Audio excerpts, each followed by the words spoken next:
गई है और इसी क्रम में पार्टी के राष्ट्रीय अध्यक्ष जेपी नड्डा यूपी के दौरे पर आएंगे।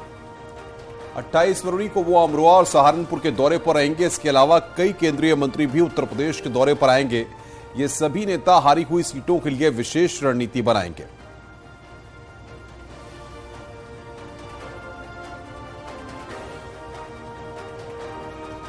जेपी नड्डा का यूपी दौरा प्रस्तावित है। कोशिश ये की जाएगी कि 2019 के लोकसभा चुनाव में जिन जिन सीटों पर भारतीय जनता पार्टी की हार हुई थी उन सीटों को लेकर विशेष रणनीति तैयार की जाए और इसी के तहत 28 फरवरी को जेपी नड्डा अमरोहा और सहारनपुर पहुंचेंगे। चूंकि इन दोनों ही सीटों पर बीएसपी और समाजवादी पार्टी की संयुक्त प्रत्याशी की जीत हुई थी, इस बार ये कोशिश की जा रही कि ऐसी तमाम सीटों को लेकर अलग रणनीति तैयार की जा सके और उसी की शुरुआत 28 फरवरी से होने जा रही है।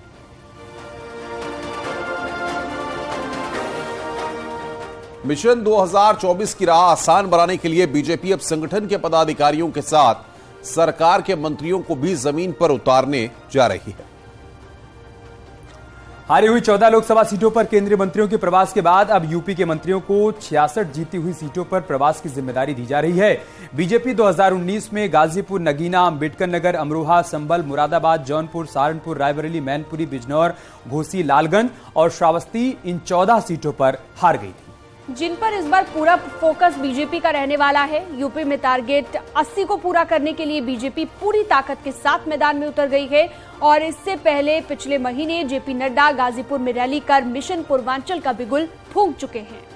अब 28 फरवरी को अमरोहा और सहारनपुर का दौरा कर वो अपने मिशन का आगाज करेंगे।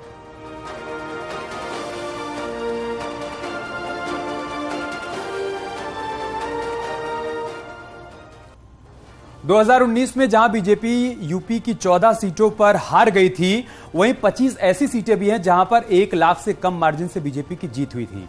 इसके अलावा ऐसी भी कई सीटें हैं जहां पर जीत का मार्जिन बेहद कम रहा है। बेहद कम मार्जिन वाली कौन कौन सी सीटें हैं आपको बताते हैं। मछली शहर संसदीय सीट, जहां पर 2019 में बीजेपी में महज 181 वोटों से बीजेपी जीती थी। मुजफ्फरनगर, जहां पर बीजेपी को 6526 वोट ज्यादा मिले थे, यानी कि बीजेपी का प्रत्याशी 6526 वोट से जीता था। और मेरठ की बात करें तो वहां पर 4729 वोट से बीजेपी को जीत मिली थी। चंदौली में 13954 वोट का अंतर था। बागपत में जीत का मार्जिन 23502 वोट का रहा था।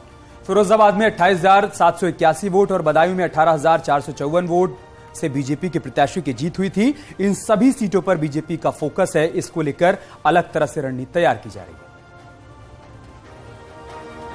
सन 2024 को फतेह करने के लिए भारतीय जनता पार्टी ने उत्तर प्रदेश में एक विशेष मेगा प्लान तैयार किया है। दरअसल भारतीय जनता पार्टी ने पहले चरण में उन 14 सीटों पर काम किया जो 14 सीटें भारतीय जनता पार्टी हारी थी। अब बीजेपी की नजर उन 25 लोकसभा सीटों पर है जिसमें जीत का अंतर महज 1 लाख वोटों के अंदर था। यानी कि मछली शहर की सीट, मेरठ की सीट, ये वो सीटें हैं जो 10,000 से कम अंतर से भारतीय जनता पार्टी जीती थी। अब बीजेपी की कोशिश है कि इन 25 सीटों पर केंद्रीय मंत्रियों का प्रवास कराए जाएंगे और जो केंद्रीय नेतृत्व है वो लगातार इन सीटों की जिम्मेदारी रखेगा और वहां पर हर सीट की जिम्मेदारी केंद्रीय नेतृत्व को दी जाएगी। डिप्टी सीएम ब्रजेश पाठक ने कहा, लोकसभा चुनावों के लिए बीजेपी पूरी तरह तैयार है और हमें विश्वास है कि आगामी चुनाव में बीजेपी यूपी में सभी सीटें जीतेगी। विधानसभा सत्र को लेकर एसपी की रणनीति पर ब्रजेश पाठक ने कहा कि विपक्ष के पास कोई एजेंडा नहीं है। उन्हें एसपी पर भारतीय संस्कृति के खिलाफ होने का आरोप भी उन्होंने लगाया। जिस तरीके से भारतीय जनता पार्टी आगामी निकाय चुनाव और लोकसभा चुनाव की तैयारियों में जुटी हुई है, अमित शाह जी के भी दौरे होने हैं। केंद्रीय नेतृत्व उत्तर प्रदेश को लेकर गंभीर है। लोकसभा और निकाय चुनाव 2024 के लोकसभा चुनाव के लिए भारतीय जनता पार्टी पूरी तरह से तैयार है। हम अपने बूथ स्तर से लेकर प्रदेश स्तर तक के सभी कार्यकर्ता आदरणीय प्रधानमंत्री नरेंद्र मोदी जी की जो गरीब कल्याण योजनाएं हैं वो जन जन तक पहुंचा करके और उनकी योजनाओं को बता करके और लोगों का आशीर्वाद लेकर के काम कर रहे हैं और मुझे पूरा भरोसा है कि हम प्रदेश की सभी सीटों पर विजयश्री हासिल करेंगे। सर, विधानसभा सत्र की शुरुआत हो रही है, उसमें समाजवादी पार्टी आपको घेरने के लिए भारतीय जनता पार्टी को विधानमंडल दल की बैठक पूरी तरह से डिरेल्ड है। उनके पास कोई नीति एजेंडा नहीं है। अपने शासनकाल में उन्होंने अपराधी तत्वों को बढ़ावा दिया है। अब भारतीय जनता पार्टी आदरणीय योगी जी के नेतृत्व में, आदरणीय प्रधानमंत्री जी के मार्गदर्शन में लोगों को ये महसूस करा रही है कि आज उत्तर प्रदेश में कानून का राज है। आर्थिक मोर्चे पर बीजेपी सांसद सुब्रत पाठक ने बताया है कि 2019 में बीजेपी जिन सीटों को जीत नहीं पाई थी उन पर पार्टी ने रणनीति तैयार की है। उसी के चलते राष्ट्रीय अध्यक्ष यूपी पहुंच रहे हैं। इस बात का भी जिक्र सुब्रत पाठक की तरफ से किया गया है। और जैसा कि हम बार बार कह रहे हैं कि बीजेपी मिशन 80 को लेकर आगे बढ़ रही है। मतलब यह कि 2019 की हारी हुई 14 सीटों पर खासतौर पर फोकस है।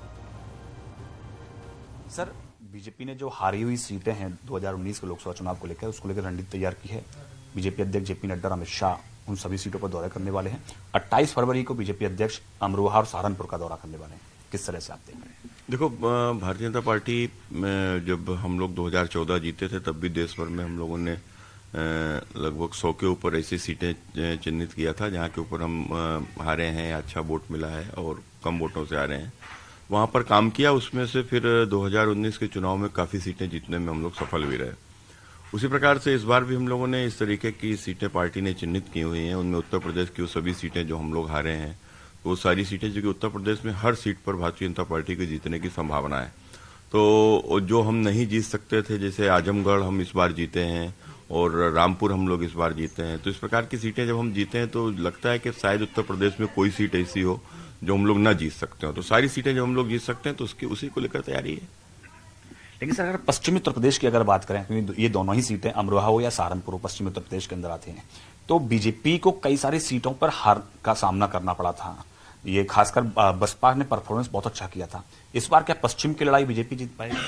देखो, हम लोग 2014 में जीते ही थे और उसके बाद में 2019 में चूंकि सपा और बसपा का गठबंधन था, उस गठबंधन के कारण से और अन्य कुछ चीजों के कारण से हम लोग कुछ सीटें हमारी रह गई। भारतीय जनता पार्टी ने कभी जाति धर्म की राजनीति नहीं की।